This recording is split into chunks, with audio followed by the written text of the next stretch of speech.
Yo, what's going on? I'm gonna keep my window open today, so if you heard birds chirping and springtime shit like that, that's what's going on, baby. Alright, lots of life crap's been going down lately. Gonna keep this one kind of not short. I know what happens whenever I make that promise, right? But I'm gonna keep it kind of simple. And it's always nice to go back to something simple ever so often. I decided I was going to draw, as you can tell from the title, obviously, I was going to draw Peridot from Steven Universe. Don't think I've ever done a Steven Universe thing on the channel. I've drawn her a couple times before. I'm not super used to her, but she's pretty easy to draw. Let's see. Let's pull that in real fast. We have our reference images here already. I've already got everything ready. And I've actually already drawn a primary image, but I wanted to demonstrate how I go about drawing the primary images as usual, but I just wanted something there for certain in case I want to jump ahead, something like that, right? So we've already drawn Peridot before. This one was actually, there was like a particular cell. There was a particular cell frame where they drew her hips just a little bit too big, so I went back over it and had some inappropriate fun with it. But other than that, I don't have much experience with her, other than that one thing. This one actually ended up being very popular. I don't know why. It's a complete surprise to me. And certain other people in the quote-unquote community also seem to like Peridot. Wink, wink, nudge, nudge. But we won't go too much into that. Now, today I've already kind of got a good idea of what pose that I want her to be in. So let's just get straight into that, shall we? Alright. Peridot's pretty easy to draw. Let's go over her elements real fast. First off, Dorito head, of course. You know, she's got the triangle hair. And this actually is hair, like sometimes it does fray, like you see here. Whenever she's kind of roughed up, sometimes it'll splay out a little bit more than it usually does. And I like that. I like bed hair. You know, it doesn't, not implying anything what she's doing in bed or anything, just, you know, bed hair in general. The messier looking the hair, to me, the more, I don't know, it's just more fun to draw. Like, being serious. The more, like, splays and stuff it has, like, don't go overboard and just have it all over the place. But the more of those little bitty divots, I really like that. It's always a lot of fun to draw. And Peridot actually is fun to draw. But she's got that. Her face is framed pretty cleanly by this one arc right here. And it's not a perfect oval. It does have this line at the top. Although, as you can tell, whenever she gets a little more animated and her face kind of stretches out because of her expression, then it does sort of curve out a little bit more as it kind of stretches. The art style in Steven Universe is always really inconsistent. Especially in the early episodes, it is just all over the place. You get used to it eventually. But if you're not perfectly committed to the model of anyone that you're drawing from this series, then you know, it's not a big deal. Now, eye level is usually right around here. Right around this sort of 1/4 mark if you're moving down from the face. Gem's always right smack dab in the middle, little triangular gem. Well, not smack dab in the middle, but it's, you know, it's like the top of the eye would be right here. The gem sort of begins where the very top of the eye should begin. And then we move down the bottom of the eye, not always in the middle of the face. If her expression's widened, obviously it's the middle of the face.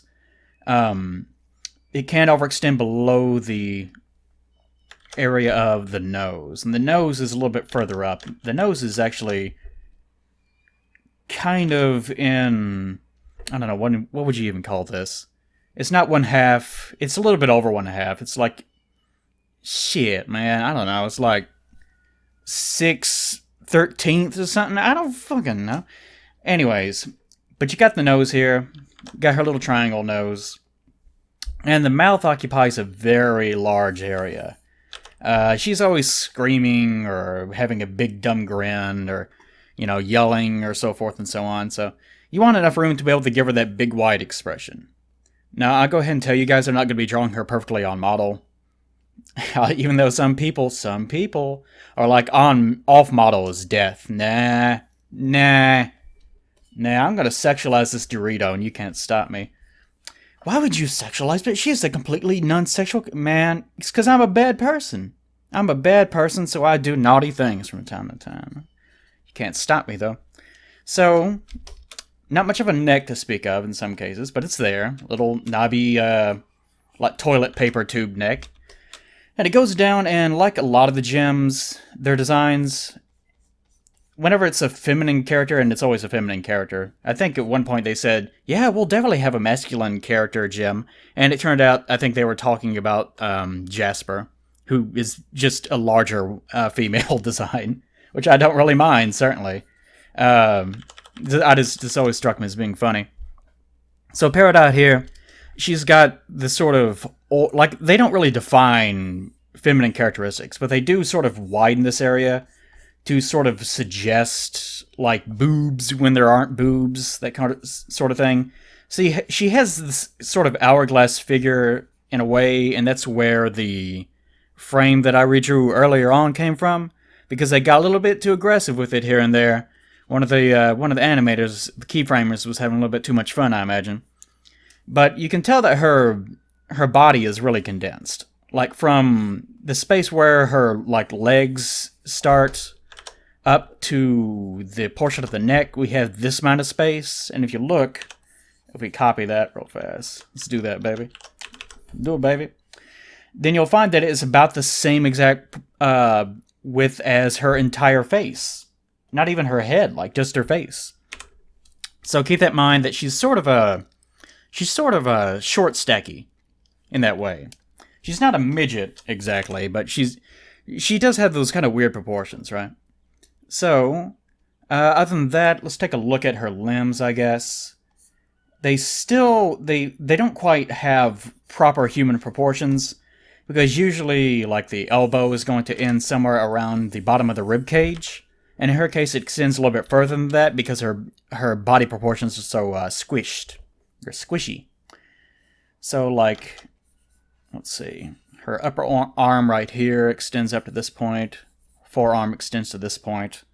If we take that and move that just a little bit for study purposes, then you'll find that her elbow does indeed sort of extend down more to her belly button area, where that would be if they even have one. I don't know. Do they? No, forget it. Well, I'll probably end up drawing her with one just because I'm a pervert, but still. Anyways, usually the wrist on most people is going to end sort of right around where the groin starts, so it'd be like if their arm is hanging down, this is where the wrist would be. Hers extends a little bit further down, right to where, I mean, in this case it's her knee, but her knee actually would probably be right around here if her legs are straight. Like in this case, her arm's about that length, so it'll probably be about right here. So yeah, it ends on, her wrist ends a little bit above her knee, which is kind of unusual, but you know, it's not so grossly out of proportion that it makes her look uncanny valley too much. But other than that, that's pretty much it. Even with her base design, whenever she did have the little limb extender things, her proportions were still kind of wonky in that way, especially with an inconsistent art style. But her legs, as you can probably tell, let's go real fast, down to the ankles are about right here. And if you take a look at that, that's about the same amount of width from the top of her eyes down to her rib cage. So these are sort of the proportions that we need to keep in mind. A lot of things to worry about. I can do it by eye, usually. Not perfectly, but I can usually do it by eye. But just keep in mind, whenever you're about to draw something that is operating by a model and it doesn't look quite right, usually the reason why is because you are not following things like this. That's usually the case. I'm not going to abide by it too much, though. As I explained earlier on, I am not going to worry about being too on model, because I want to get nasty with it. Not too nasty. I'm not going to overtly make pornography of little Peridot here, but it'll be something somewhat suggestive, as I am wont to do. So let's get started. I have a general idea of what I want the shape to be. A good way of starting with this, I have a bad habit of just going without explaining sometimes. But a good way of starting with this, just start with very basic gestural shapes. Again, we're not going to do draw the rest of the fucking owl sort of thing. But to start with a very, very general, loose idea of, like, you have the thing in your head, right? you have this image in your head. You're not going to draw it with all its subtleties right out of the gate. What you want to do is just kind of identify where you want things to be. And this image is... I've been trying to get out of drawing too flat, but like, drawing flat is so useful a lot of the times. And I can't blame people for doing it. I didn't want to... I actually started with this idea of drawing the sort of pose that's like this, where she's kind of looking up and her like chest line would be right here, and then like her stomach, and then the legs, and it would be sort of like that, and where she's kind of sitting, and her arms would be like this, like that. I was originally going to do something like that, but I thought that's like, I can't even really show anything off, and it's probably going to be so complicated that I'll end up wasting too much time, and so forth and so on. So, a little bit flat. Not too much, though. Okay. So, kind of general sketchiness, rib cage right here, line of where her elbow is right here. Move down, complete the things that you know need to be there. Like, I don't know how to explain that any better, but like, if you're drawing her arm, and you know her elbow is here, and her arm's going to be straight, just go ahead and kind of lay out where it's going to be. Because if you start, like, if you draw like her torso too long, like her hips way too long, she ends up with like legs down here or something, then you might be compelled to finish the arm down here. And it won't be that exaggerated, I'm sure, but it'll look a little bit off. And that's because you're trying to force things to fit where they don't need to be. So you kind of want to start with things that you know for certain are going to be here or there. Like, get your assurances down. Okay. But we do that. I want her knee to sort of be up, like she's sitting. And I think I want her other knee to be a little bit further down. So we end up with something sort of like this. And one very useful thing that you can do is, let's get rid of that for a second, is you can kind of draw the spine out, the central line of the character. Like, especially if they're sitting in a very sort of almost provocative way that I'm doing now, then what you can do is sort of draw the central line where you know, like, the curve of their chest is going to be just like this, and like, it'll end up curving like that, I guess, and this is the line work of where their chest happens to be. And then you follow down their torso, and this central line is good because it actually constricts the area that you can, like, you can't go too far out here because it's not following this. You're trying to maintain this as a central line so you know exactly what the balance of the shape needs to be. So doing that, you can end up with something like this. Although in this case, I have to bring that up a little bit. And I'm not sure which one of these primaries I'm going to end up using. But you guys get the rough idea. You're just sketching out little pieces of the body shape. And I usually, if I'm concentrating on the posture of the body, I usually don't start with the head. They're dull hands for a while, right? And once I have kind of committed to that, this is the reason why you don't start fleshing out the body until you, like, I'm sure, oh, that looks way better than anything you... Shut up. Just don't start that. Just don't start. Just draw for the fun of it. We've been over this before.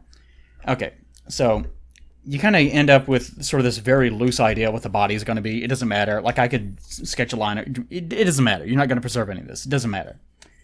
And you end up with sort of this very loose idea of what the body is going to be posed in. Then you can start your head, and it doesn't really matter too much. Just kind of give a rough idea of where the central line, eyes, maybe like top of the eyes, general area where that thing's going to be, the gem, nose, mouth. Actually, her nose probably should be a little bit higher in the case of her model. But again, not going to follow it too closely. Then you kind of just get the general shape of where exactly her head's going to be. Squash it down if you need to, like, just lasso it out. Make it longer if it needs to be, shrink it down if it needs to be. It doesn't matter how good it looks at this point. because this is not going to be the final drawing, and you're really, at this point, the only point of doing this is just to give you an idea visually of where your actual lines need to be. Like, this is you're just blueprints. You're just drawing blueprints at this point. And that's all you need to worry about.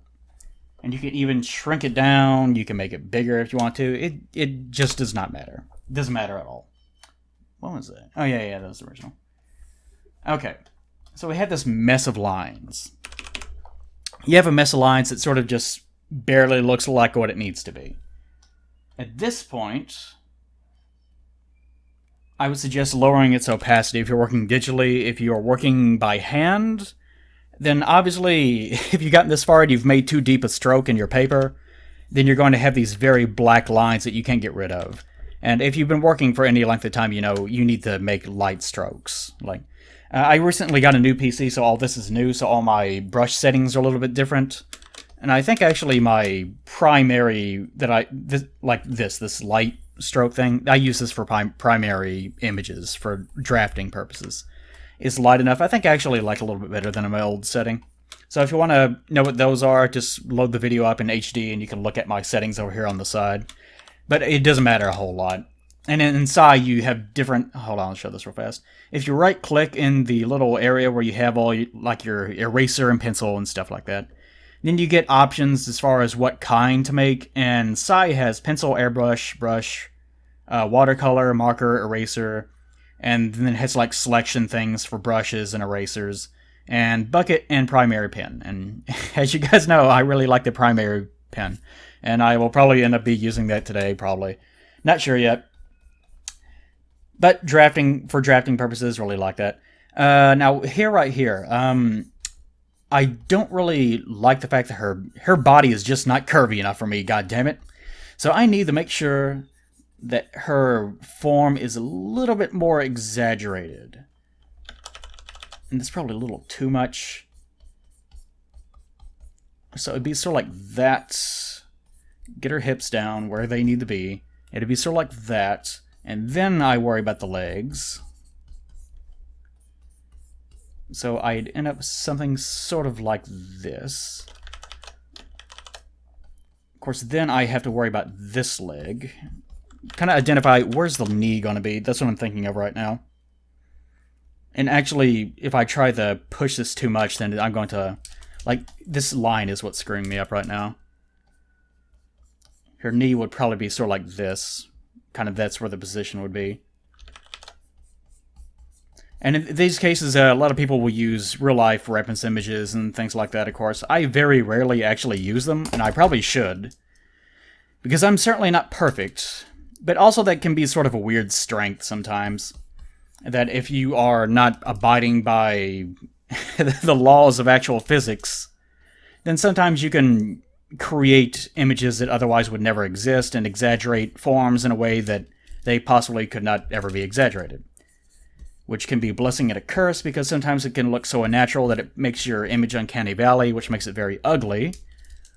Or can stretch bodies in weird ways, in weird Spider-Woman-like ways in which you get in trouble for later on with the press.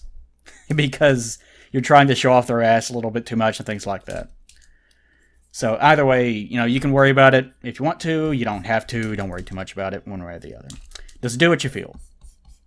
Someone was asking me recently, how do you develop a new style? I think it was on stream, actually, whenever I was playing XCOM 2 on Twitch. And by the way, yes, it's like I mention it sometimes, but people always, you actually, they talk with that voice, by the way. You actually play on Twitch? Yes, I play on Twitch. I also do a Picardo, but I haven't set up OBS Studio yet to be able to handle Picardo. But I'll probably start doing that this week, but I've had to deal with so much recently that I just have not had the time to really bother. And for those of you that are asking questions on Picardo, whenever this is going to come up, haven't gotten around to doing that just yet. It's the very beginning of the month. I was going to give myself a couple days. I'm still dealing with things like trying to repair my car and so forth and so on, real life stuff.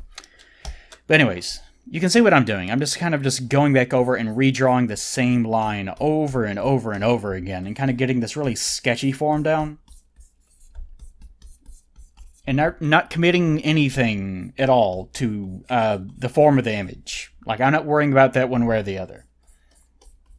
And you end up with this very loose, sketchy-looking geometry. And the second one that you draw should be a little bit more refined than the first one, although if it isn't, then, just get rid of it. Or start again, except using that one. It just depends on which one you like better. Don't worry too much if it doesn't look good right off the bat. Nothing ever looks good right off the bat. Well, I'll take that back. Ever so often, I'll draw one thing just using one line, and I'll be, oh shit, what did I do? Like I was channeling the gods or something for that one time, and then it's just gone. Like I'll try to do it again, and it's just gone. Happens all the time, believe me. And sometimes I've felt that way, and then after doing it, I'll go back and look at it later and be like, oh, it was actually garbage the whole time. I just didn't realize it. Alright. So, get the form of her hair down, I guess, real fast. But you guys get the idea. I would actually just keep doing this over and over and over again. Because even now, a lot of her form is not really on model enough, even considering that it's something I'm not caring about on model. So I would just keep doing this over and over and over again. And you'd also have to worry about her clothing. Like, the lines of her clothing are sort of like this. And actually, there are some reference images from the animation team of common mistakes people make in her model, as far as maintaining model for animation purposes. And one of those things is this little doodad. You see how the line actually does go from the sort of the shoulders. They cheat because, animation. But it goes all the way down to the point where this V actually ends. Right at her ribcage. So don't end it too soon, like up here. Don't do that. And this little diamond, don't draw like a diamond down here and leave an empty space up here. You actually close it off completely, just like in this image. This is the point of having a reference image nearby. So you end up with something like that. And actually, this image is actually turning out quite a bit like the original one that I did in some ways. I like that pose. I can't deny it. I certainly can't deny it. And actually, whenever I was drawing the original version of this, which I guess I'll go ahead and show now, this is the first one I went through whenever I was doing it beforehand, just to make sure that I had something that I knew that I could demonstrate as being... This is not even final, but this is like pass number 3 or 4, I guess, as I keep going back over it and erasing it and so forth and so on. And this one I still need to even clean up some more. But this one actually reminded me a lot of the image of Anko that I drew the other day, or a couple months ago. It looked a lot like that pose to me. Unfortunately, Anko has a lot more meat on her bones than Peridot does, so it probably won't turn out quite so, yeah, that. It probably won't do that too much. And always remember, this is most important, flip your fucking canvas. Flip the hell out of it. Because whenever you're drawing, like even draw a straight line, oh, that looks kind of straight. Then you flip the canvas, oh, it's not at all. That's the reason why people flip their canvases. Is because you can actually be working at a tilt. Like, especially with the Cintiq. The Cintiq is naturally tilted one way or the other. And if you work on a flat surface, especially, that's a problem. If you've ever been drawing on a desk or something, like you're sitting at your desk in class and drawing when you should be listening whenever the teacher's explaining some sort of boring-ass math thing or something, which is what I was always doing. You have your sheet of paper and you're drawing on it, on your little college roll thing, and she's talking about how you got a 99% on your ASVAB, but you haven't mounted to anything like because you don't have the impetus to actually do anything. Yeah. You end up drawing on that, and then you kind of stand up afterwards. Like, this is important. You stand up and look at it, and this image that you thought was like this, that you drew, and I bet you're pointing at the screen, oh, that's what I can draw, oh, his stick figure looks lit. Shut up, we've been over this, stop saying that. But you end up with this, and then you stand up, and it looks sort of, I don't know, probably more like this or something. And that's because you were working at a tilt. Like, your desk is on a flat surface, but you are not. Because, your desk is like this, there's your paper, and you're looking at it in this direction. So naturally, there's going to be a tilt where the things that you draw further away from you, you think are like this, but they're actually like this, if that makes any sense. So whenever you stand up and look at it, it'll be naturally tilted. And if you ever wondered why does it keep doing that, it's because you're working on a flat surface. And if you've ever seen people working in animation studios, you'll notice that they're working on these tables that are set up right to face them. And that's specifically for that reason, because there's no other way of actually doing that. Like, you can't work on a surface like that. That's the reason for that. And with the Cintiq, I wish I could actually tilt it a little bit more, but it's kind of what it is. So, this is as far as it actually will tilt. So whenever you are working, in addition to flipping, another thing that you need to do is do this. Get up, stand up, walk away, get a drink.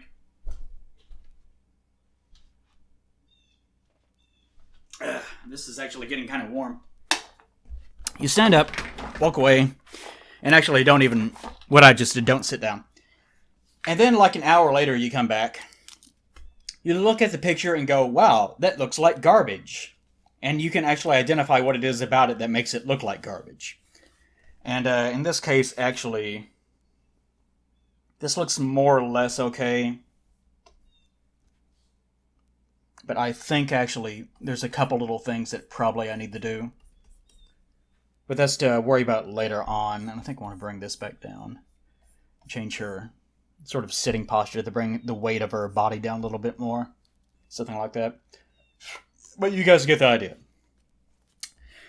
You need to flip your canvas and you need to actually walk away from the drawing ever so often. Or else you will make mistakes that you cannot fix later on. One of my common criticisms is that I work too quickly, and I don't spend enough time on the primary stage of the drawing, which I completely agree with. I don't really do that enough, and the end result of that can be that I end up, like finalizing this, and then going back over it with a primary or something later on, and I start drawing over it, and I have these nice looking lines, but the actual form is not very good. Because I just did not spend the time on it. And that's just because I'm trying to rush through it, because that's just how I've always worked. I've always been very, very fast with how I work. But anyways, you guys get the idea. I'm actually going to do a few more passes on this, or maybe even this. I'm not sure yet. Actually, I might end up using this one a little bit more. I'll probably combine those in some way. But you guys will see the final result. We're going to do a time skip, blah, blah, blah. You know the drill.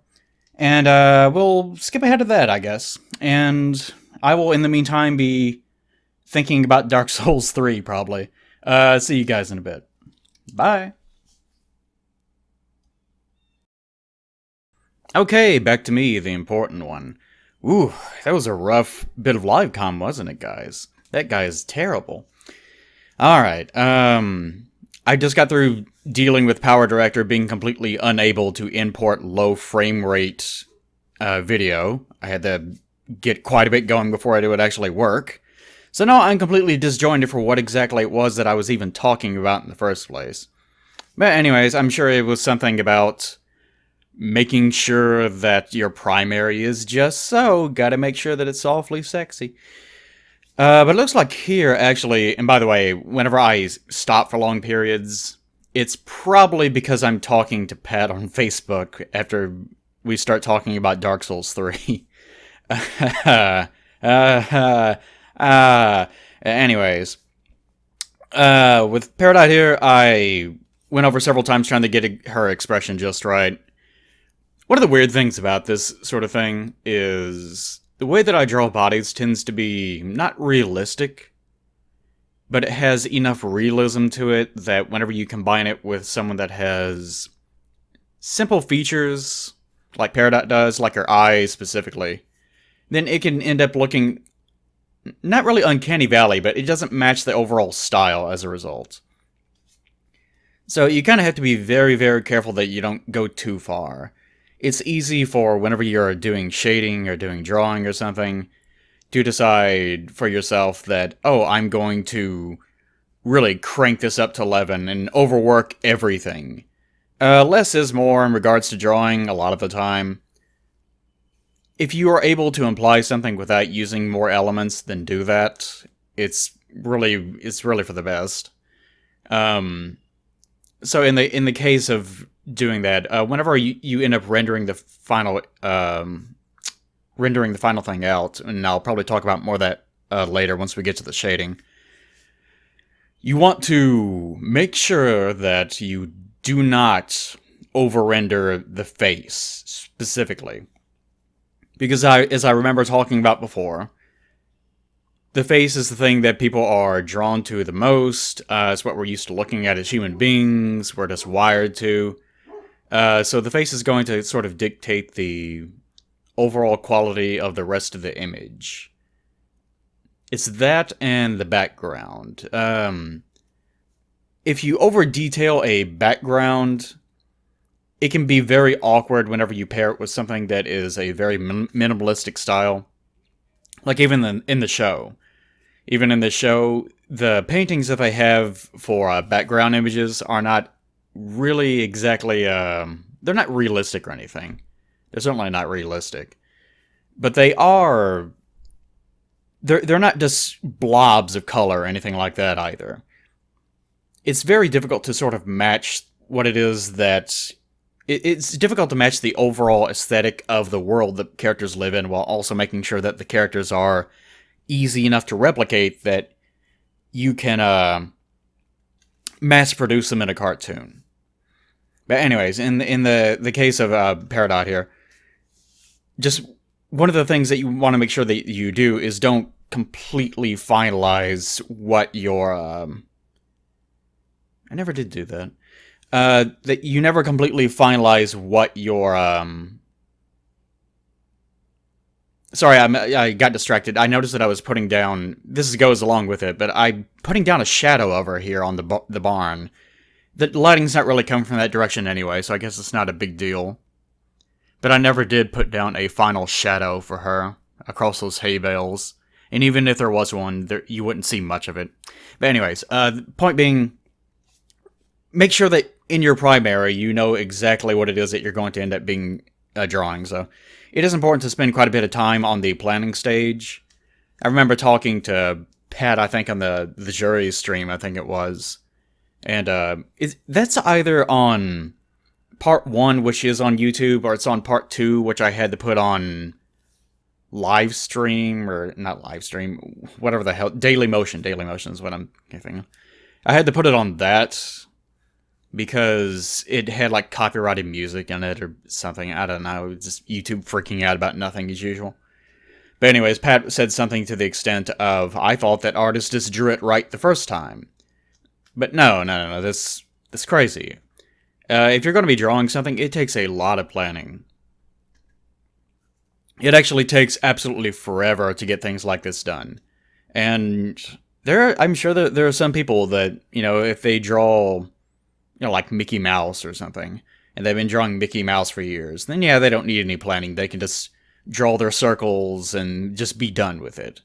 And I think there might be a few characters that I could do that with, where I don't really need to plan that much.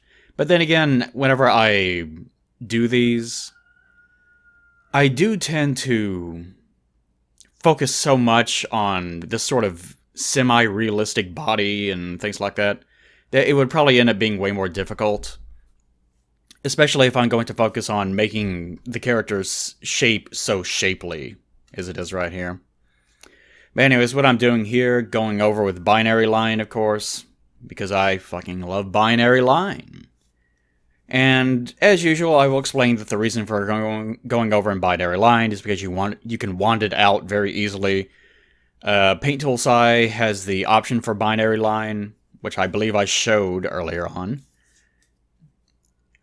But in Photoshop does also have a pencil.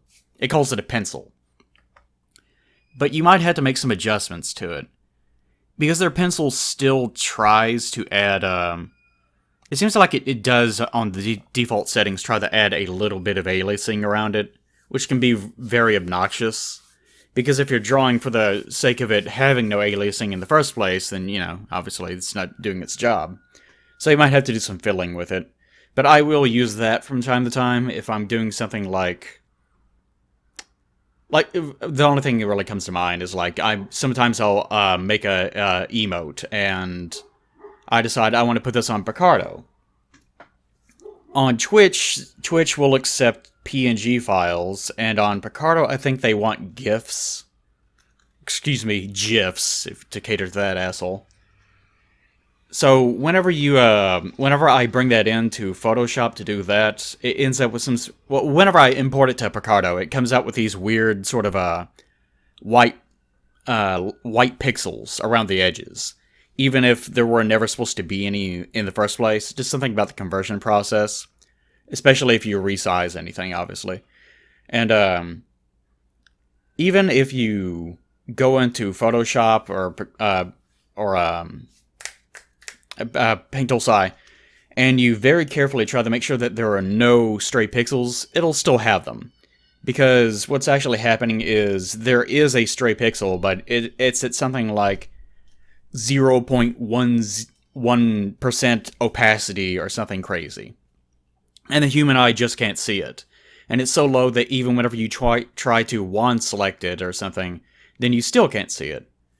So what I end up having to do is, like, take a screenshot of the full size of the emote, paste it into Photoshop, overlay them just so that I can see where exactly those little pixels are, and then I'll just go through with that pencil tool in Photoshop, since I can't really handle this, and just, add a black square right where all those little white ones are. Then export it, then it's fine. It's really bizarre. But anyways, point being, Photoshop also has that capability. Now, I guess I could actually, I'll explain this first. I went over with the binary line, and this is what I was talking about when I said I was going to try to experiment some. And I knew whenever I started this that I was not going to retain this, and I don't retain this in the end.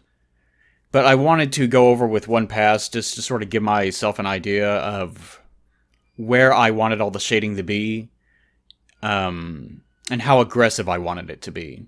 And it's okay to just waste like 20 minutes or something just going over with a quick pass like this, just to try to give yourself an idea what you want to do. Actually, it seems like I might retain a little bit of this. I can't remember. We'll see. I'll find out. I can't remember anything. My brain don't work good. I pretty much have the brain of a goldfish sometimes. But you see what their overall aesthetic of this creates. This does not really match. Like, I'm working very dark here, and you can see I already lowered the opacity. But since I'm working digitally, I can do that. I'm working very dark so that I know that there's a high amount of contrast.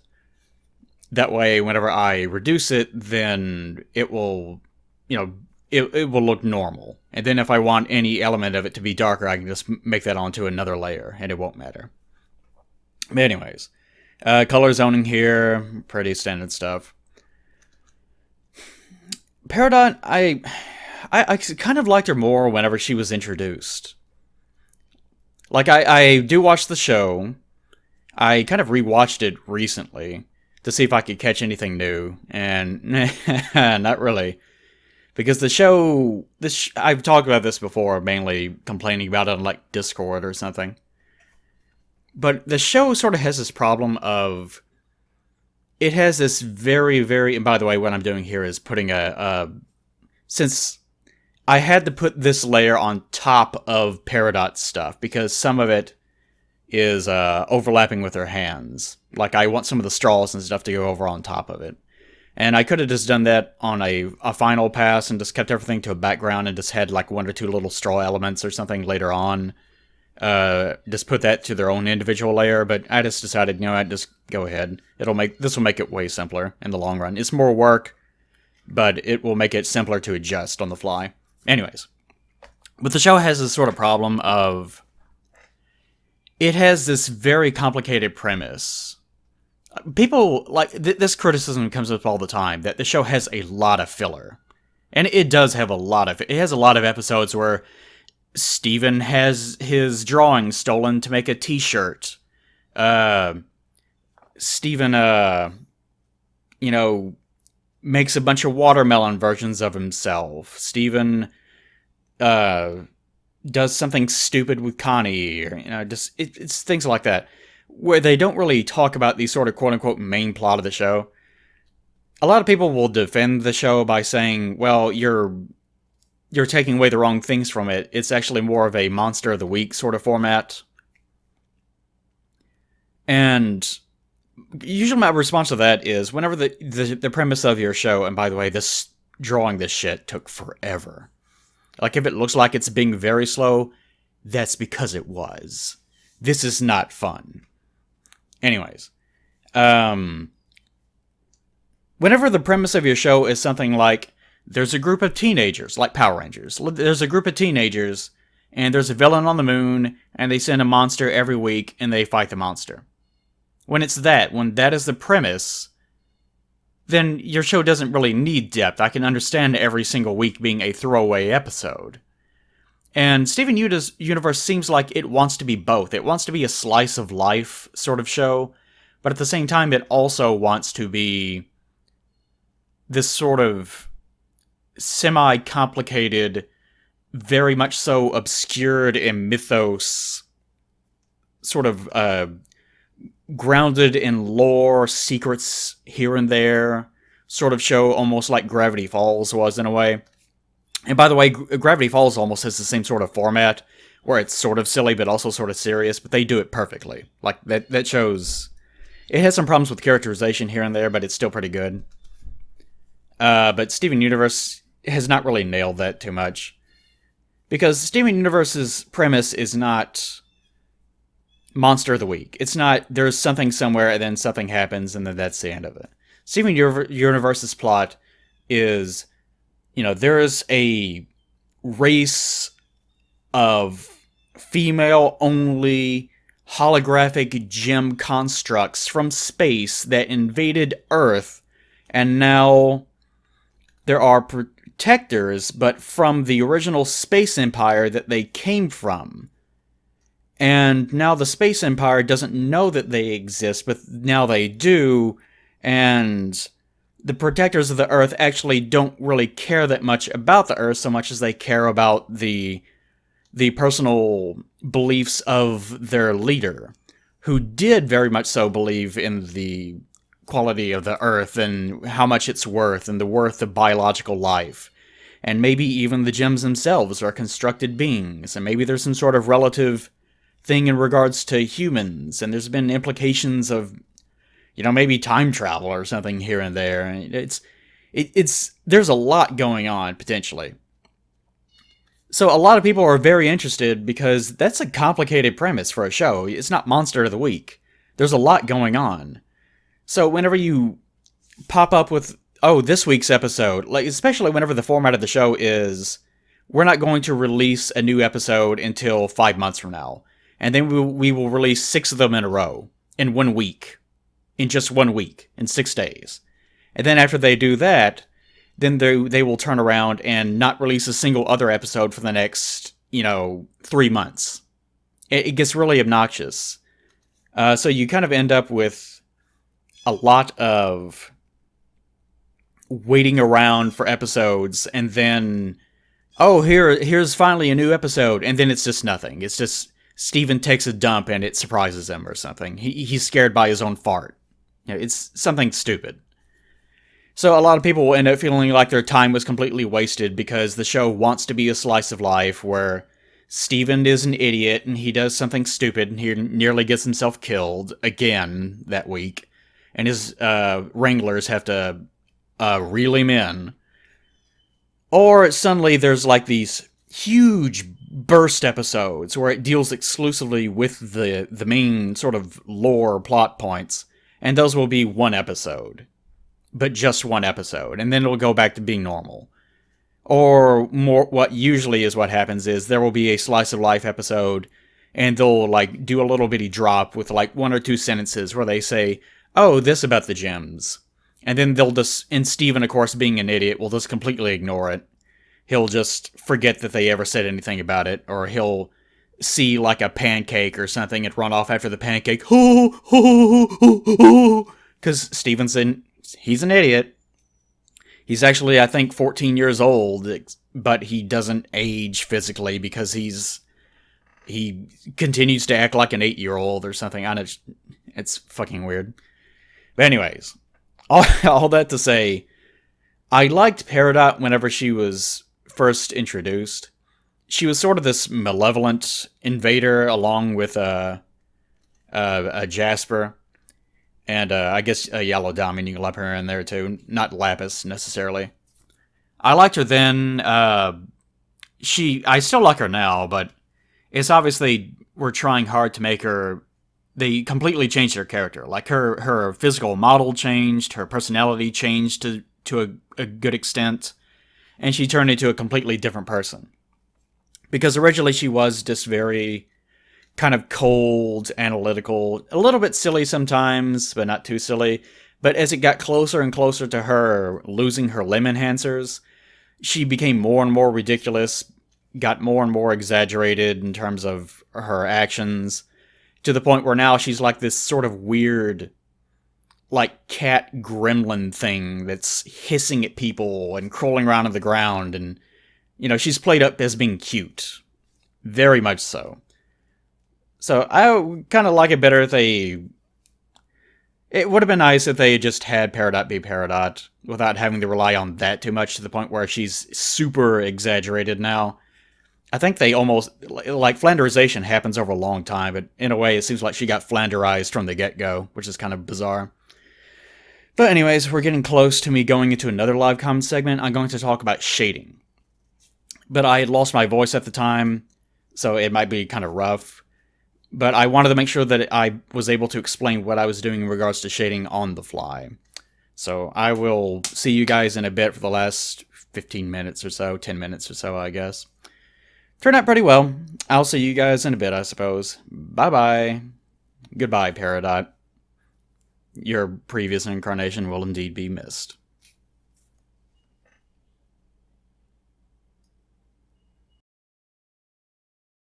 Okay. Ooh, I've been streaming Dark Souls for like 10 hours a day for the past couple days. So now my voice is kind of ruined, and in addition to that, I've also had to deal with taxes, my car, a bunch of other stuff. So, it's kind of my mood right now, right? Alright, but I wanted to show a little bit of this before I go off in earnest trying to color everything on this image, because it's going to be kind of experimental. Because this is my mindset. As you can see right now, with Peridot, I already did sort of a little mini shade pass with her. I probably am not going to keep it, but I wanted it there just so that I could have a loose idea of where the shading is going to be, and what the overall sort of aesthetic was, what I was aiming for. But we can basically just turn this off and not worry about it. So right now, everything is in binary. That is to say, like, there's no aliasing on, like, clouds. There's no aliasing on the edge of anything. Like, everything is just straight up just either it's a color or it's not that color. There's no gradation between them. There's no aliasing. Which I really like, because it means that I can select things very, very easily. Like, I can just do this. It's very easy. Whereas, if, say, you were selecting something that did have aliasing, like the shading pass, for example, it would be a nightmare. Because you would end up doing this all over the place. And that's really, really obnoxious if you're trying to use the wand tool. That's just how I like to work. It's enjoyable to me. Alright. But in regards to how to shade things like this, since so much of this is in binary, it's not a good idea to do full-on realism. So even this little shade pass, is not overly aggressive or anything like that. And I see you. I see you, little missing thing. Where is she? Yeah, it's this one. Let's sneeze. No, not gonna sneeze. Okay, I'm gonna sneeze. Alright.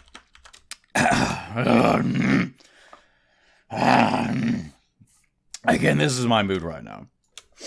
Alright. So we have to make a decision. Whenever you're doing this sort of thing, you have to make a decision on what kind of shading that you want. In this case, I don't want it to be complete realism. I probably don't want it to be full-on just binary shading either. So we're gonna do some little experimenting. And this is the majority of what you're actually going to end up seeing in regards to this. But I did want to show off some shading in this. In regards to this Peridot, hold on. Like how I did this right here, and I'll just redo it very briefly and show you how, is just select whatever you're going to select. Like I'm just going to select everything just to make it easier. But normally I would select individual segments. And then you would do something like, you can set it to multiply if you want to. I'm just going to right now to make it a little bit easier and faster so I don't have to worry about selecting individual colors and whatnot. Let's go through, sort of put down the general area of where you want the shadows and everything to be, so that you end up with this very basic pass. And this is also how you work if you're doing like normal realism painting or anything. You put down sort of the, you don't work super dark, but you do sort of work up, but you do start off by putting down areas like this. You zone out is what you're doing. And then once you've zoned out areas, not gonna work too much. And you have to be kind of careful about how exactly you're putting down these things. Because if you make your shadows a little too aggressive, then it looks like the areas are popping too much, which is what I'm kind of doing here anyways. So you want to make sure that it's a nice even thing. Alright, just general idea. So once you have this, assuming that you don't want full binary shading, like you might want something like that. It doesn't matter one way or the other. But once you have that, you can get something that can blur it. Whether it's this literal blur tool, whether it is like with this brush that I've set up to blend color. And you just go back over the lines and kind of push them into the other color that you're actually working at the moment. And usually if you're doing realism, what you'll do is, I switched swatches by the way, and you'll sample the area that you're working into and then just go back over it and just keep doing this over and over until it blends just the right way that you want it to. And that's how you do basic shading. It's not very complicated, but it is very time consuming. And even the smallest little stroke can be absolute disaster. And that's the reason why I keep the blur tool around, because it, you know, once you do sort of this pass and you get to the stage, then it's a little bit easier to just do this real fast and it just blurs together all of it, so that you don't really have to worry too much about it one way or the other. Sai does have this function. I'm sure there's something like it in Photoshop, but I'm not sure where exactly it is. But that's generally how you shade.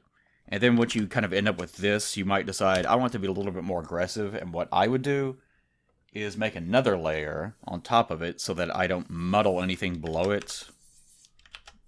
And then just go back over it and do the same thing all over again. And you could even like reduce the opacity of it and kind of control that. And then once you've done that, then you merge it back down and do the same thing, where you just blend it back together and have it just the way that you want it. And that's how you do it. That's usually if I'm doing something that's kind of aggressively shading like this. That's how I'll do it. And the reason why I use other layers is just to make sure that, I mean, you're working digitally. You don't have to worry about things like that. So use it. And then once you're done, just merge it down, or don't if you want to. Although if you have a ton of layers, then your PC might not be able to actually handle it. But for my purposes, I'm probably not going to be that aggressive on this image. I'm probably going to do something more like, either it's going to be full binary and just a little bit of this on the edges, and that'll be it. Or I'm just going to go full binary. I don't think I'm going to do the full thing. And the main reason for that is because since so much of the, again, because so much of the image is in binary already, making it like that would mean I would have to completely paint everything. Because you don't want hard lines in an image that has realistic looking lighting effects. Another reason why, and this is probably the primary reason, is because of these bales of hay. This might sound silly, but in regards to these little bales of hay, where's my line for that? Binary line, it should, no, that's not going to do it. Where did I put the, oh, there it is. No, that's not it. Oh, it's on the foreground line, isn't it? Yeah, binary bales. This is the reason why I keep them isolated. It might take a minute to track them down, but then you have complete control over everything. So if I want to select outside of it, I immediately select everything. That's the reason why I worked for so many layers. Just so that whenever I'm flying through it, that I can do that as quickly as possible. But you'll see here that like the bales of hay are not realistic bales of hay. They have like binary lines. They have little bitty strokes. I didn't draw anything on the interior of these things, you'll notice. Because otherwise you would have to like actually paint bales of hay where you're making little strokes and then you make a darker kind of stroke nearby to try to imply depth. And you just end up doing that for just eons, trying to get it done that way. It's a real nuisance. I didn't want to do all that. So that's the reason why I'm probably going to stick to some form of binary, most likely. But you would just basically do something like this. This might shape pass. Yes, okay. And just pick out all the areas that you want to be a different area of lighting. Which in this case, since this is away from the sun, which Peridot is very suspicious of, apparently, then you would select those areas, put this down, and now since they're on their own layer, you can adjust them if you want to. And make sure, of course, that once you are done with this, then you also do the twine and stuff like that. You may not want to be overly aggressive with it. If you make like these things, like if you make this pitch black, which might look good in some situations. If you make it pitch black, you're going to have to make her shading with the lighting away from where the sun is on her. You're going to make that just as black as all this. Otherwise, it's going to look like it doesn't match at all. So you want to avoid that too. So actually, a good decision would be to just have it be sort of in this range. And since we're working with a sunset in this case, since I fucking love sunsets, because they allow me to be very aggressive with my shading, but also allows me to create a lot of color variation. This is something I guess I'm known for. But to that end, you probably don't want to work too much in like greens or blues. Purple is fine. Magenta, of course, is fine. Then you get into the reds and the oranges and so forth and so on. Just kind of avoid straying too far into the greens and blues in this case, unless you absolutely cannot prevent it in any way. Sometimes it looks good, though. There might be some situations on her, since she already is, green, that I'm going to have to use blues and things like that as the shading. But we'll get to that when we get to it. This is one of those situations where, in order to get the full breadth of what I'm doing, you would have to watch everything. You would have to watch every single moment of everything that I was doing. But that would be a million-year video, so we're not going to do that. And also, I'm lazy. No, I'm not lazy, but I'm lazy enough. I'm definitely lazy enough. So you will get something like that, for example. I'll just get rid of it real fast. It doesn't matter. Everything else is going to be pretty simple. Just keep in mind about your geometry. Like in this case, there's what this is like a column, like it's the side of the barn. So this will be casting a shadow like over here, and since the sun is kind of halfway down, the cast is probably going to make the shadow go up like this. So it'll end up being sort of in this range, where the shadow is kind of doing that number. And also keep in mind like little bitty shadows like this, where it's kind of going across the crease it won't look quite like that. It'll actually probably, it'll probably end up looking, no, hold on. It'll work something like this, most likely. Whereas this shadow is going up, this one might be going a little bit down, because as you move further and further away from this column, more light is actually reaching it. Whereas with this one, since it's just a hard, like a all-encompassing line that's vertical, then that's the kind of shadow it would end up casting. You have to consider things like that. So you'll end up doing that across all these, and of course, since these bales of hay are here, you have to consider that. So you'll end up probably having to cast a shadow of one of these on this side, and since it's moving away from the source of light down here, it would probably cast down. So all of this would probably end up being, actually, whoop, cut it out. So all this would be like in shadow. It would be like this. And actually, since this is partially concealed by this bale of hay, it would also be like that. And of course, this would be concealed as well. Her leg would be concealed. What I'm probably going to end up doing,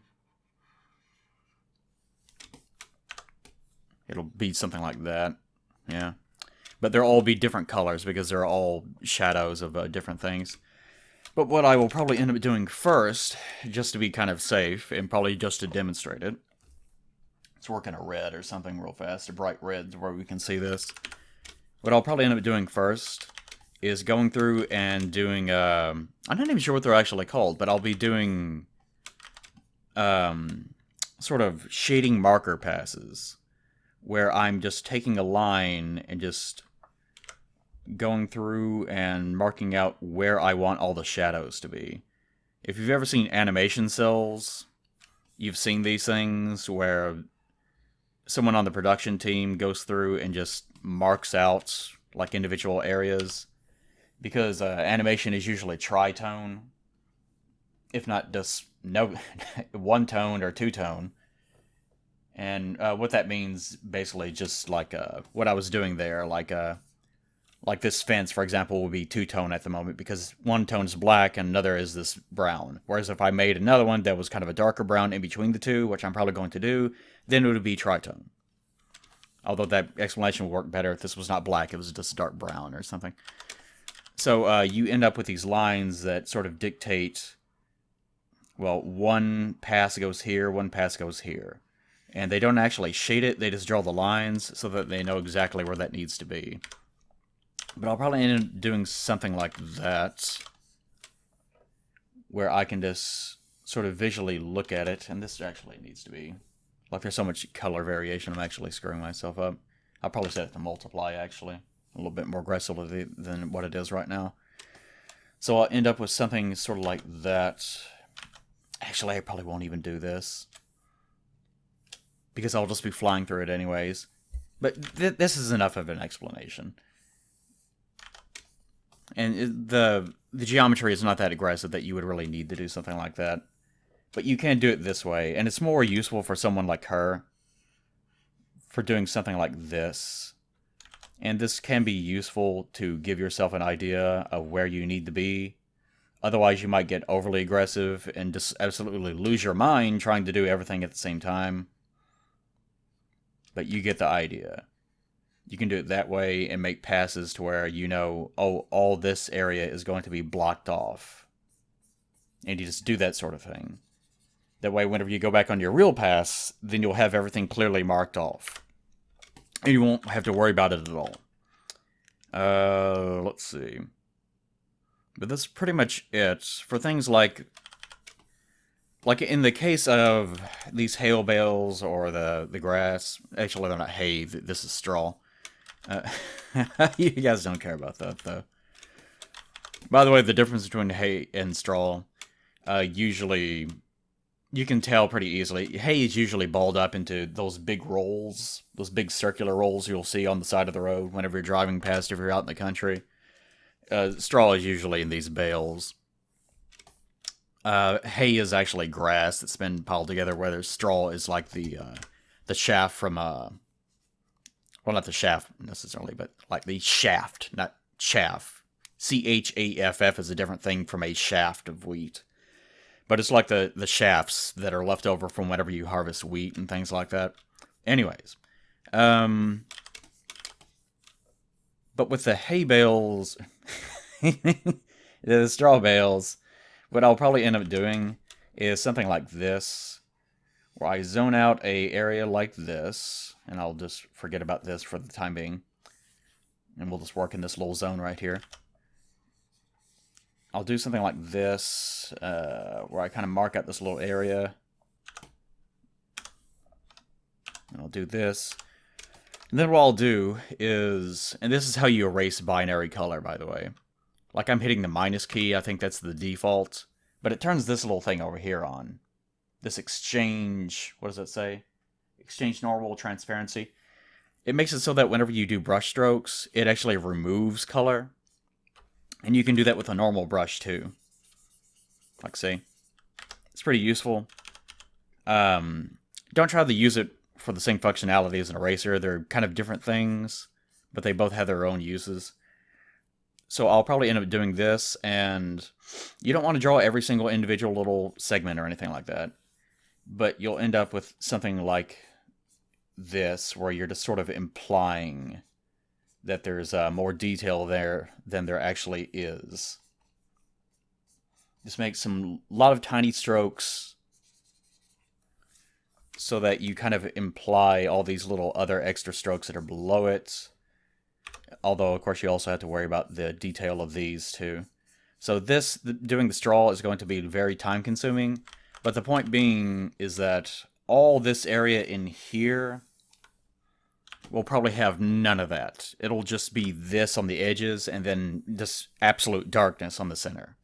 And that's just because of the focus on it not being overly realistic. So these are all the things that you want to consider whenever you're making your shading passes. But more importantly, and whenever I was working on Peridot the other night, someone started complaining about this. Well, you got to use so many layers, like it's a dick measuring contest. Like, I know someone that works with one. They don't need this, that sort of thing. But the importance of actually working to individual layers is, and whenever I do my color pass and all these, I'll probably work to individual layers. I'm not going to keep it all to one thing, most likely. I could, but I'll probably use some layers on it. Is that whenever you are like, you do your bales over here, you make a shading pass on your bales, and then you make a shading pass on like these extra clouds up here. And then you make another pass on like the columns over here or something. And you end up, and you'll notice that all this is like in red or something like that, which looks kind of fine. But if you start individually controlling the passes, just with minor variation,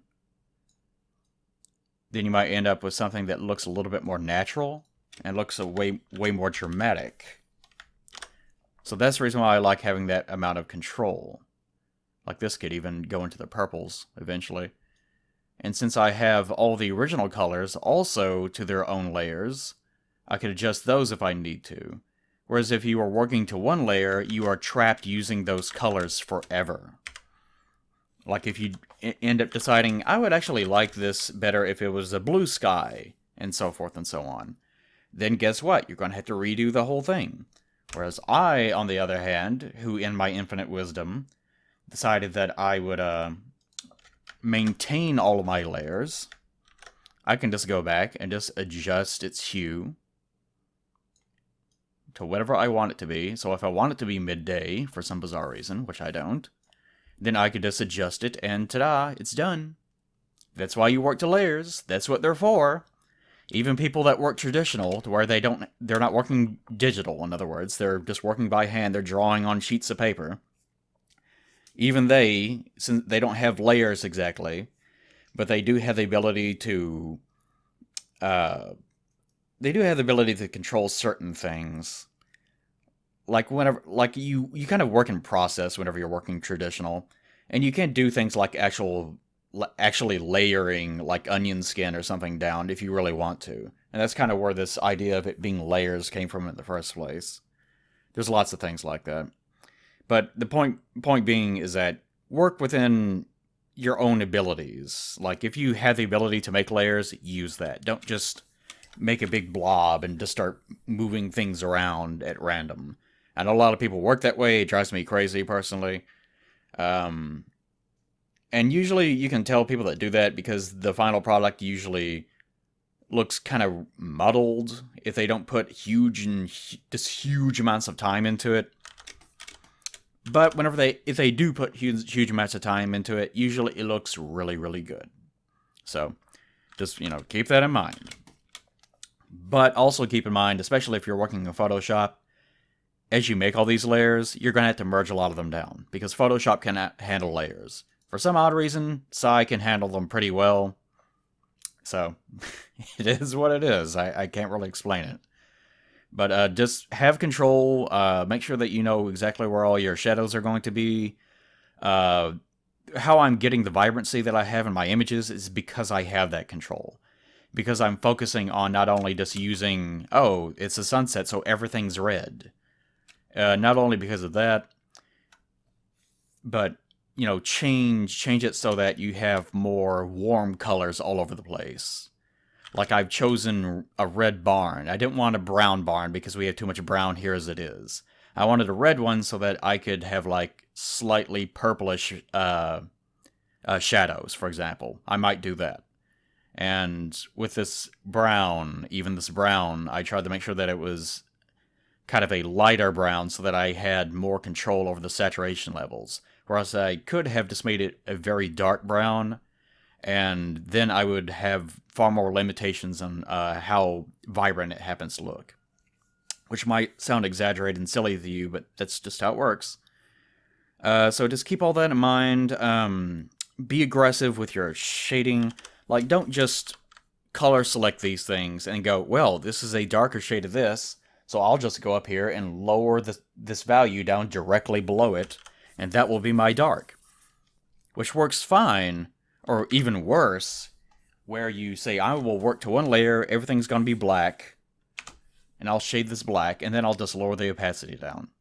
Like, you can also do that, and that looks more or less okay, but what works way better, and actually what works the best, actually, is whenever you don't have multiply on, and you actually shade your little area, wherever it is, and then just carefully control the actual color that it needs to be. So that you end up with something that doesn't have to worry about the effects of Sai or Photoshop mushing with it, and trying to make it multiply and so forth, and you can control it perfectly. Because it doesn't have to worry about whether it's overlaying or multiplying or so forth and so on. Then end up with something that, even though it's almost the same thing as what we were working on, if it was just completely black and being lowered opacity or whatever, then if you do this across the whole image, then it'll be way more obvious the amount of effort you put into it, and it'll end up looking way better. Because there will be actual warmth and vibrancy to the image. Okay. But that's what I'm going to be doing. So, you guys enjoy that, I guess, and the me in the future that probably has lost even more of his voice because he's been streaming Dark Souls 3 for 10 hours a day. You take it away, and you die as I sit here and enjoy Peridot. So, goodbye, loser, and goodbye, my fans. So long. 5, 4, 3, 2, 1. Ooh, okay, that was rough, wasn't it, guys? Actually, my voice is still kind of screwed up. I'll wake up some days and still feel that way. Alright, but thus begins the actual final shading process. Now that I explained all that, and actually accomplished nothing, now you will see the slow process of me actually putting it into action. And what I was talking about actually did come to fruition. I decided to go full binary with this. I did retain some of Peridot's line work. Like, one of the things that I didn't actually mention was... I might have. Yeah, in the original, I think I kind of briefly mentioned this.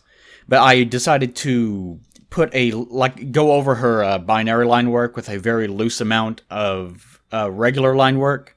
Not too much, just to give her a little bit more depth. I did end up preserving that. I did do that.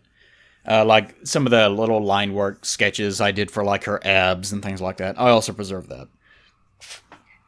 But it should go without saying, this takes a while. You see me shading these stupid bales? This becomes, it's not like a nightmare or anything, it's just very, very time consuming. You can see what I'm doing though. I'm just putting little sketches so that, you know, only if you zoom in really, really hard is it really going to probably bother you on any level. But I want to make sure that it sort of looks loosely like there is detail there when in fact there isn't. One of the common things that people do whenever they're making like say you're drawing a house. This is a good example. A brick house. She's a brick house. Yeah, by the way, you can't say house whenever you say that. It's got to be ouse. You got to lose the H. Brick house. That's how you do it. Anyways, brick house. Very good example because it's got bricks, you know, which is just like a texture. It's a universal thing. And like roof tiles. Roof tiles is another good example. Where people will try to arduously draw every single one of them. Which is a big pain in the ass.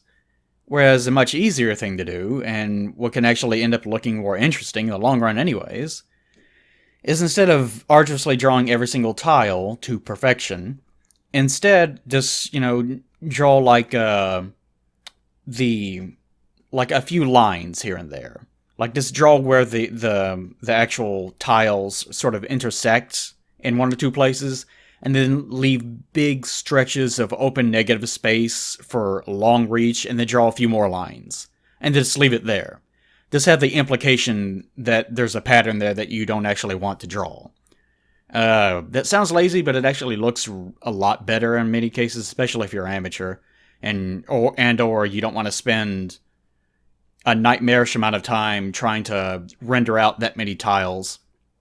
It actually ends up looking way better. It just takes way too long. It's completely nuts. And that's sort of what I did with the straw. You know, I didn't draw every single line on the straw. That would be crazy. Instead, I just drew like the outside edges, the things that would be the most exposed to light, so that, of course, since it would be more exposed to light, you would probably see more detail on those regions. And then the closer you get to light, then the more kind of miniature detail you would see, which are just these little bitty sketches that I'm doing all over the place. I would hate to have to draw like a fully realized version of this, where I paint all that straw. That would... Ooh, that angers me just thinking about it. But anyways, that's how you do it. It took me so long to do all that straw. And I'm not even done with it. It still makes me feel bad just to think about it. But here, I ended up going tritone. Like, you remember me saying this? Tritone is just whenever you have 3 different tones. Two-tone, of course, is whenever you just have 2. One-tone is when you just have 1 color. Like, Peridot right now is 1 tone. She only has that 1 tone of color.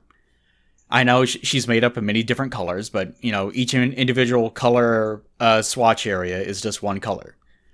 And, like, this fence right here ends up being a 2-tone. I didn't want to over-render that. I wanted to make sure it was kind of dark since it was right in front of the sun anyways, so it would naturally sort of form a... It would sort of naturally form something that looks kind of blackish anyways. The tree would be very exposed, and there's a lot of detail in the tree's leaves. So I wanted to at least create the implication of there being more detail, so that's the reason why I gave that 3-tone. Grass, sort of similar, 2-tone is good enough for it, etc., so forth, so on. And as I was saying earlier, if I remember, it's been a few days. But the reason why I keep everything in layers is so that I can quickly adjust colors on the fly. And you'll see that very keenly with the sunset later on, where I not only start adding new colors to it, I also go back and change the sky color a little bit, and just because I'm able to quickly adjust the hue just a little bit, it ends up looking way, way better in the long run. But anyways, alright, back to bitching about Peridot. No, not really. I think I pretty much said all I wanted to say about the show, just that it has those issues where it could be a lot better if... Like, I really get the impression that there's like an alt universe where... Like, I wouldn't want it to be straight up just nothing but main plot. Like, I wouldn't want it to actually... Dogs like barking at everything today. I wouldn't want it to be straight up just main plot and nothing else. Like, I think, especially since you argue on the internet where everything is binary, even my line work, where everything is binary on the internet, if you are not with us, you are against us, sort of tribal, nonsensical internet arguments, that people assume that whenever you say you don't like all the filler in Steven Universe, then that must mean that you want there to be zero amount of sort of background character development. You want there to be zero amount of, silliness or fun associated with the show. You are Hitler because you don't want the show to be stupid ever so often. Which is not true at all. It just could stand to stop doing that all the time, because it does it a lot. And by the way, right here, since the sort of curvature of her bosoms are, like, you don't want to be too aggressive with it, because since it's sort of a very, not trying to be perverted, but since it's such a smooth, round surface, then if you just apply a very hard line for a shading effect, then it's going to look kind of unnatural. It won't look especially appealing, I guess. So to that end, it's probably best to have a lot of hatching to sort of flesh that out. Which is what I did, like you see near the kneecaps or the calves or something. There's a lot of little smaller individual strokes. I'm just creating hatching. You could also use stippling. You could cross-hatch there if you want to. Although I think cross-hatching itself would probably end up creating too much darkness. Especially whenever I'm working with such a small line in the first place. And you can see what I'm doing here, where I'm sort of lassoing out individual areas. Like, I kept her skin to one layer so that I could select it easily, and then I will go through and create a layer exclusively for shading her skin. That way I can quickly adjust it on the fly. And I've said this before, but it is just very useful to be able to do that. I don't understand why people would want to work to one layer and then, say, lay down sort of a bluish color for her skin shading or something, and then decide, you know what, I would actually like it to be a little bit more green. But since they were working to one layer, well, now they're stuck. They have to just do it all over again. They have to go back over the layer all over again just because they decided that it was, for some reason, more expedient to work to one layer exclusively. And there is a benefit to working to one layer. And that benefit really is that you don't have to worry about the colors not blending together. Whenever you're working to one layer, you can actually sample things that are right next to each other and blend them seamlessly, whereas if you were working one layer on top of the other, then sure, you could pull one color on top of the other, but they're not actually blending. Which may make no sense to you guys at all. You're like, what is he talking about now? I don't care. It's one of those things that if you're more experienced with painting, then that will probably make more sense to you. That it's important to make sure that things actually blend together rather than just layering one blurred thing on top of another. But in my case, especially since I'm working primarily with binary anyways, it just doesn't matter because I'm not really blending things together necessarily. I'm just creating a bunch of lines. And here you might wonder what I'm doing. I'm doing my old overlay trick where even if the colors don't match perfectly in every single way, you can give them a lot more uniformity if you just place down one multiply layer that's at a very low opacity or a high opacity that's just very, very white. And you end up with something that ends up making it look way more uniform and way more prettier. Alright, final result. Looks alright, I think. You can tell what I was aiming for. She's still afraid of that sun, which I don't mind at all. Peridot and the Tale of the Suspicious Son. Well, this is a tangent. One of the things I like, I've never done one of these, but I always imagine in my head like Curious George alternate book covers. And I like imagining inappropriate ones where it's like Curious George and the overwhelming dump, and it's just like one of those yellow covers on the novel, and it's just him straining, like sweating, like on a toilet, just going, "Oh God." I don't know why that just. I don't know. Maybe I'm a piece of human garbage. That's probably what it is. Anyways, Peridot and the Tale of the Suspicious Son. Worked out pretty well. You can see the effect of binary line. I always like the look of binary. It doesn't bother me at all. And again, the only thing that's really here that's raster, or not raster, anything that here that's really A-list in any way are going to be the individual brush strokes, which is not that big of a deal. It doesn't overpower Peridot, because that's the only person that it's actually on. Make sure that your overall aesthetic is consistent with itself, and make sure that the lighting is consistent with itself, and make sure that if you're working to layers, make sure that everything is carefully adjusted on the fly.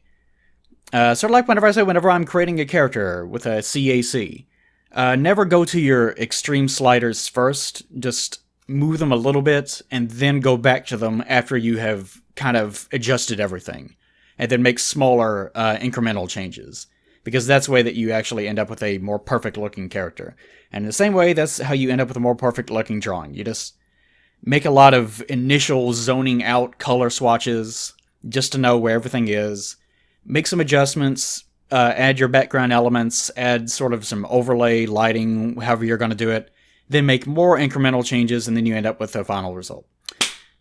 Anyways, thanks for guys for coming out. Last couple months have been very, very busy for me. Have other projects that I can't even mention to you guys right now that have also been eating up time in regards to the taxes, in regards to the car repairs, and in regards to all the Patreon stuff I've had to been doing, and the plans for the Godforge project and everything else. It's been kind of overwhelming. So if the channel seems slow, it's because of that. And plus all the Dark Souls 3 streams, for that matter, which actually have been going pretty well. Anyways, Peridot. Little sexy midget Dorito girl who was not ever really intended to be sexy. I wonder what they think about that. I guess time will tell, won't it? Alright, everyone, bye. Go away.